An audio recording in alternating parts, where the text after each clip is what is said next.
எல்லாத்தையும் போட்டு நல்லா மிக்ஸ் பண்ணிக்கலாம். முதல்ல மசாலாஸை மிக்ஸ் பண்ணிடலாங்க. இதுக்கு மேலே நம்ம மாவெல்லாம் போட போகிறோம்.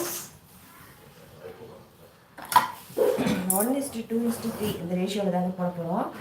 ஃபஸ்ட்டு 1 வந்து மைதா மாவு, செகண்ட் ரேஷியோ வந்து அரிசி மாவு. இப்போ 1 ஸ்பூன் மைதா, 1:2:3 இந்த ரேஷியோவில் போட போகிறோம். நம்ம இது ஒரு பங்கு போடுறோன்னா எல்லா மாவும் நம்ம அடுத்தடுத்த ரேஷியோவில் போட்டுக்கணும். இப்போ இது 1 ஸ்பூன் அளவு போடுறேன் மைதா. கார்ன்ஃப்ளவர் வந்து 3 ஸ்பூன்ஸு,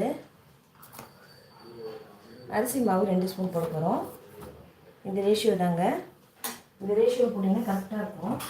திரும்ப மாவு பத்தலைன்னா திரும்பி இதே ரேஷியோவில் நம்ம மிக்ஸ் பண்ணிகிட்டே இருக்கணும். அப்போ தான் கரெக்டாக இருக்கும்.